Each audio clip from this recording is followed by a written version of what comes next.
Thursday, December 21, the miracle of Purim. Commentators for millennia have noticed that God's name does not appear in the book of Esther.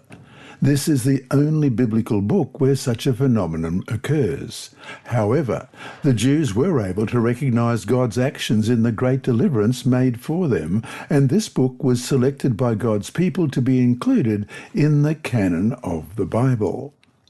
Are we able to discover the presence of God beneath the surface of our daily life? God's actions can take the appearance of normal, natural events, and if we don't pay careful attention to them, we will not notice God's presence. Read Esther chapter 9, verses 1 to 12.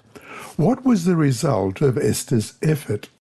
Esther chapter 9, verse 1. Now in the 12th month, that is, the month of Adar, on the 13th day, the time came for the king's command and his decree to be executed. On the day that the enemies of the Jews had hoped to overpower them, the opposite occurred, in that the Jews themselves overpowered those who hated them. The Jews gathered together in their cities throughout all the provinces of King Ahasuerus to lay hands on those who sought their harm, and no one could withstand them, because fear of them fell upon all people. And all the officials of the provinces, the satraps, the governors, and all those doing the king's work, helped the Jews because the fear of Mordecai fell upon them. For Mordecai was great in the king's palace, and his fame spread throughout all the provinces. For this man Mordecai became increasingly prominent. Thus the Jews defeated all their enemies with the stroke of the sword, with slaughter and destruction, and did what they pleased with those who hated them. And in Shushan, the citadel, the Jews killed and destroyed 500 men. Also Parshandatha, Dalphon, Aspartha, Poratha, Adalia, Aridatha, Parmashtha, Arasai, Aradai, and Vajazatha.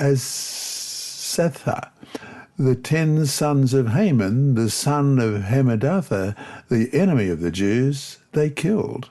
But they did not lay a hand on the plunder. On that day the number of those who were killed in Shushan, the citadel, was brought to the king. And the king said to Queen Esther, "The Jews have killed and destroyed 500 men in Shushan, the citadel, and the 10 sons of Haman. What have they done in the rest of the king's provinces? Now what is your petition? It shall be granted to you. Or what is your further request? It shall be done." The miracle of Purim takes a very unusual form.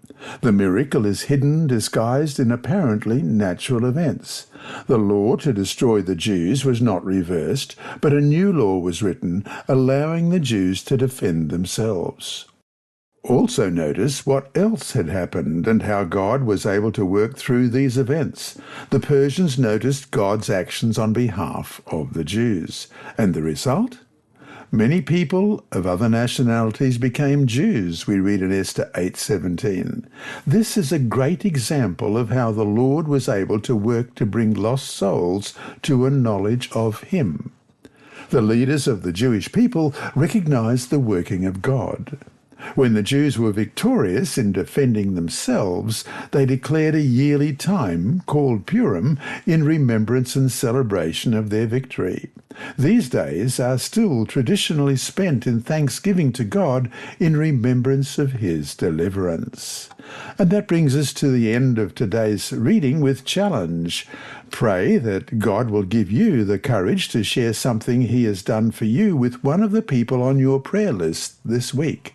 And challenge up, begin a diary or journal of special little things or big things that God does for you. Review it and pray that God will bring these things to your mind at just the right time so you can share them with someone. You have been listening to a reading of the Adult Sabbath School lessons by Dr. Percy Harrold and the inside story by his niece Sibylla. Apart from being provided free to those who are visually impaired, these audio lessons are available on the official General Conference Sabbath School and Personal Ministry app, on SoundCloud, Apple iTunes, and also on YouTube. Search for Percy Harrold Sabbath to find all of these. And remembering all the time that God is always faithful.